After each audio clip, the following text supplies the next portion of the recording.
guys, Tat here. Welcome to my channel. Hope you're all having a wonderful day. Alright, what we got going on here is a little build that I was doing. I was just messing around playing some Dragon Age Inquisition and was just doing different builds, and I came up with one that I really enjoyed. A little disclaimer here at the beginning before I start being told in the comment section, this is in no way an optimal build. So before I start getting, if you use this piece of equipment, or if you did that, or if you did this, it would be, you'd kill things faster and all that. I'm letting everybody know right away that this is not an optimal build.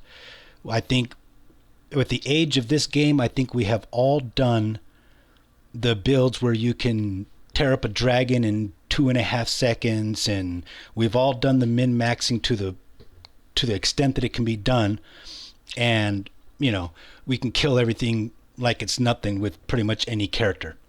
So I was just messing around, coming up with something that would actually be fun rather than just running around basically in God mode with a stupidly powerful build. So I usually play things like mages and even rogues and stuff, but I usually on all these type of games, but I usually kind of tend to stay away from warrior type stuff. And whenever I was doing warriors in Dragon Age here, Inquisition, it would usually be a two-handed because, that's where you get all the damage output and stuff. But to me, two-handed is just, it's too boring because it's so slow. I really wanted to do something with a one-handed with a sword and board because it's so fast-paced. You can move around real fast. So what I ended up doing was a champion build. And of course, with the champion here, is you'll see through the gameplay and stuff, it relies heavily on the to the death, so that you can get your damage output up, because one-handeds are so much weaker than two-handed. So it really is, it's very fast-paced. You're constantly moving and rolling and dodging and just doing all kinds of stuff, shield bashing and everything, and it's just flow over the battle while you keep an enemy tethered and keep your guard up. So that is where we're at with this. Again, this is not optimal by any means, but it is a lot of fun, and it pretty much is indestructible. So it's definitely, I geared it towards solo building. So let's just go ahead and jump right on into this here. Another thing is, I put this together about a month or so ago, and good thing I got this onto a flash drive, because my PS4 kind of took a dump on me. So when we go over the gear at the end, I'm not going to remember the exact names of like what shield this was called and stuff like that, but I have all the stats on it, so you can try to match it up. But yeah, I don't remember what the name of the shield is or anything else like that, because the PS4 kind of took a dump, so I can't load the game on that and look at what the schematics of certain things were called. But we have all the stats at the end, so you're just gonna try to line those up. The basis of the build, again, is just getting an enemy tethered to you to keep your guard up, and just wailing on them, just rolling through people, shield charging or charging bull, shield bashing, stuff like that. It's a lot of fun. It takes you a little while to kill some things, but again, this is with all trials on also. So some of these enemies are pretty dang beefy.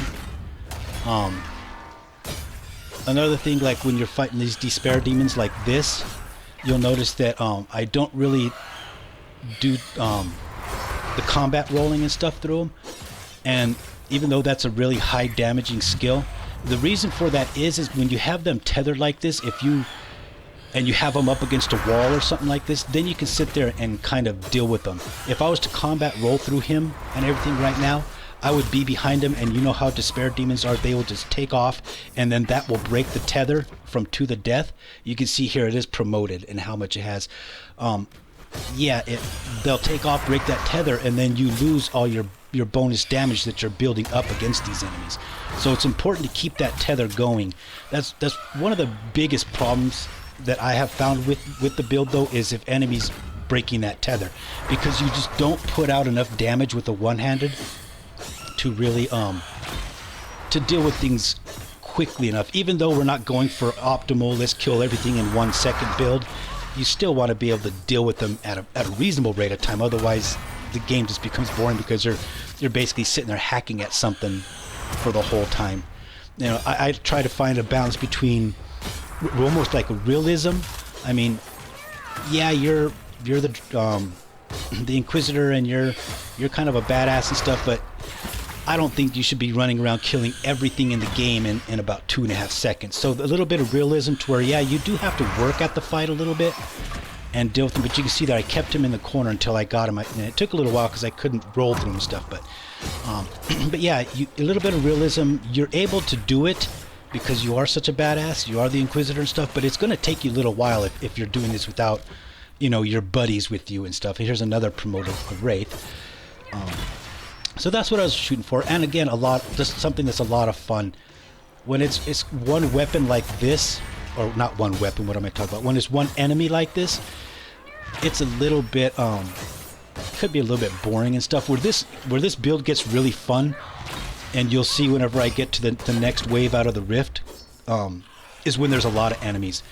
And for those that recognize this rift right here, the second wave is all the big ones. What are those called? I think those are those pride demons? Yeah, I think the really big guys are prides. But when there's a whole bunch of enemies, and that's when the build gets fun, because then you're just running around like a maniac, and you get your little the angel wing looking things from the livid and all that, and it just looks really good. It's just a lot of fun.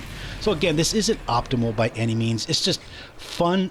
It's pretty much indestructible, and I mean, you will go down, but it's just, I just want to come up with something fun, because yeah, running around killing everything in just a second or two just gets really boring with this game. Once you've done the min-maxing so much, then it's just, you want to come up with something different here. So that's what I came up with, and I had a lot of fun. I will tell you that I don't know if it's my game in particular or if it's just this this DLC, but when you're fighting the Hackonites at the very end and you're going towards Gerd and stuff like that, it seems like all Hackonites, they nail me through my Walking Fortress. I mean, I'll have Walking Fortress up, and they'll hit me, and I'll be on the ground dead, and my shields will still be spinning around me. I don't know why it is, but they can all just nail me right through my Walking Fortress. And then, you know, that makes this kind of just pointless, because, yeah, trying to solo that with a melee character, they're just constantly tearing me up. And it doesn't happen all the time, so it almost seems like it's kind of buggy. If I get another PS4, or get this one going, or when I get another one or whatever, I'll try to get some video of it and show everybody that what's the problem I'm having. And it's only with Hackonites. It's with the, there's only 2 Hackonites that do it. It's the archers. They nail me right through the Walking Fortress. They do it the same with Knight Enchanters also, where you go invisible with the Fade Cloak and stuff, and they still hit you, which is really annoying. So it's the archers, and it's those big bruisers, the ones that spin around, and you know, they have the big 2-handed weapon. They're just spinning in a circle. That spinning in a circle move, it gets me through these shields every single time. And I just don't know, I don't get it. You know, they won't kill me with the first one because I'll have the shields up, and then they'll start spinning, and it'll hit me, and all my health will go down to almost 0, and then that one skill that gives you the shields before you die will pop up, so I'll have 2 sets of shields up, and then they'll hit me again, and then I'll be on the ground and everything, and my shields will still be going. So there's something going on there, but other than that, I haven't ran into anything that gives this build a problem yet. It's just the Hackonites. So you can see it's a lot of just, you know, running around through these guys, you know, combat rolling through them, and just doing the charging bull. The key is to keep somebody tethered, because that's going to keep you generating guard whenever you're hitting them, and just keep on the move with the, you know, just to make it hard for these guys to hit you, for one thing, but just for the fun factor of just zipping around these people and stuff.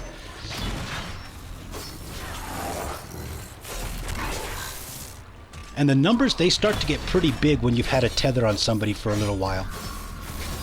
You start putting up some pretty big numbers. You'll start seeing like You know, especially if one of these dudes was promoted and you had to deal with him for a little while, you'll start seeing like 20,000, 30,000 and stuff like that for a shield bash.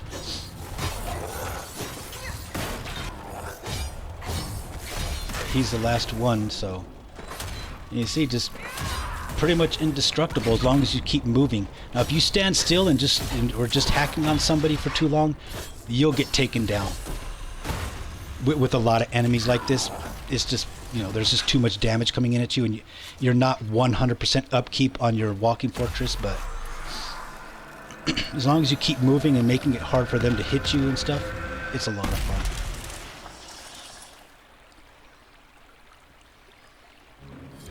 So yeah, I don't remember what this shield is called. It's from Trespasser, I believe. The schematic is where I had gotten it.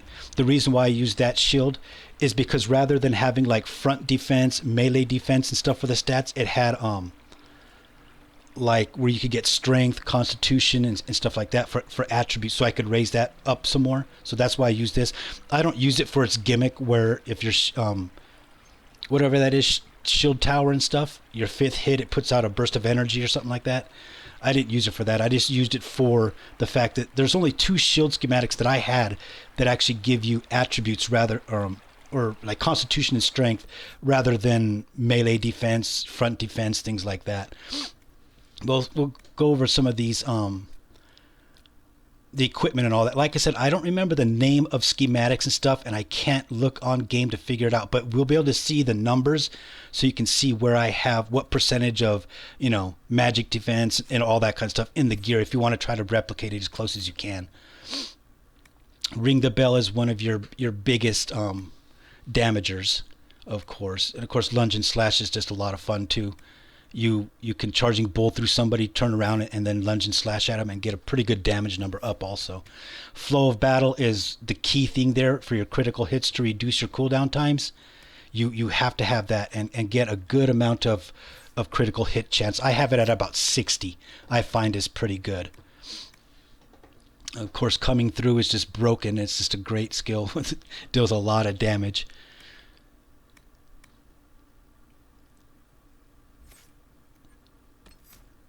The charging bull. I have the light on your feet so you can turn real quick and just be really mobile. That's what I wanted, was a really fast, mobile, quick moving character that's just zipping around the battlefield, just smashing people. Of course, you want on guard for the guard with you, and you have somebody tethered, and of course, siege breaker for more guard on walking fortress. On this one, you'd probably want to get some skill points into those. The Aegis. I find with the Aegis is really fun in the Descent DLC with those bolters, because they fire so fast. they will kill each other themselves in about 2 or 3 seconds when they start doing that fully automatic thing, and it's hitting that Aegis and it's got the thing where it reflects magic damage back at them. You just watch those numbers. They just fly off of them. It's really fun. But you can see the critical chance I have at 59%. So you want to try to get about 60% critical chance, and that's enough to really keep your cooldowns, you know, recharging really fast. Of course, you want to build these defenses up as much as you can. The magic, melee, ranged, you want to get those up. If you do the shards thing, of course, you'll get a lot of your elemental resistances up right there. The health, I have 1154. You want to try to get about 1100 health. And the reason why is because guard amount is determined by your max amount of health. So if you want a lot more guard, you got to have a lot more health. And that's really important when you're not using barrier or anything like that, or give a mage with barrier. You need to be able to get that up there. You need to have a lot of guard. So you can see here's all the stats on that.